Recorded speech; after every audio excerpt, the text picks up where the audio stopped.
There are places the world forgets. Pockets of earth where the silence isn't peaceful, but heavy. Places that seem to hold the echoes of forgotten lives, and perhaps the things those lives awakened. Blackwood Hollow Ranch was one such place. Tucked away in the most unforgiving corner of the American West, it was a testament to human stubbornness, and a monument to something far older, far colder, than any settler's dream. Our story begins in the mid-1990s, with a small independent research team. Dr. Evelyn Reed, a folklorist, and her colleague Thomas Miller, a field videographer. They were investigating abandoned homesteads with unusual histories, drawn by whispered local legends. Blackwood Hollow, established in 1871, had a particularly grim reputation. The original family, the Oakharts, vanished without a trace in 1888.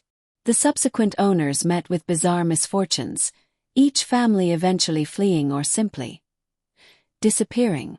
Reed and Miller arrived on a Tuesday. The only sound for miles was the incessant howling wind. A sense of overwhelming emptiness hung in the air, thick and palpable.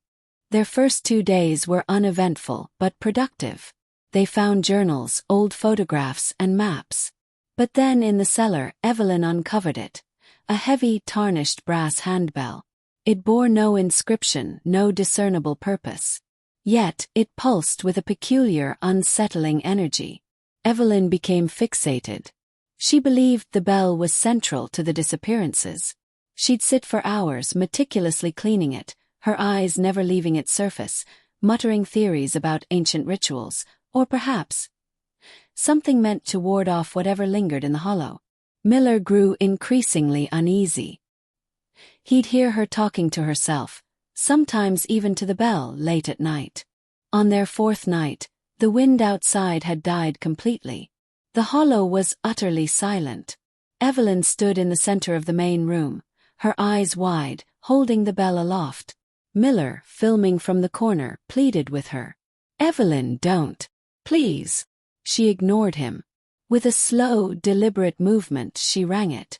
The sound was not sharp or joyful. It was deep, resonant. It filled the oppressive silence of the house, not as a chime but as a tear. It seemed to vibrate in their very bones, lingering in the air long after the physical sound should have faded. And then the silence returned. But it wasn't the same. It was active, heavy, like something had just been woken.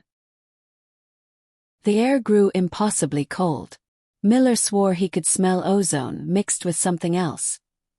Something ancient and earthy. Then came the whispers. From every wall, every shadow, every corner of the house. Indistinguishable, overlapping voices, frantic and insistent. They were not words, but pure raw noise that vibrated inside their skulls. Evelyn dropped the bell. She clapped her hands over her ears, her face a mask of pure terror. But the sound was inside her. And then Thomas saw them. On the dusty floorboards, leading from the darkened hallway. Footprints were too large. And they were not alone. They joined others. Faint at first, then clearer surrounding Evelyn. And they were walking. Lump, lump, lump. The last segment of Thomas Miller's footage is chaotic. A desperate, shaking frame. Evelyn is gone. Vanished. The handbell lies abandoned on the floor. Miller's terrified voice cries her name. Then a sickening sound, and the camera drops. The last thing captured on the audio is the low, mournful sigh of the wind through the empty house. Their vehicle was found weeks later, parked precisely where they left it. The house silent and untouched. The old journal of Dr. Reed lay open on the table, a final, chilling entry. The bell doesn't ward them off.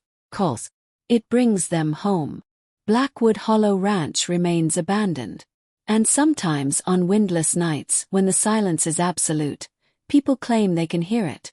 A single deep, resonant ding. Calling. Always calling.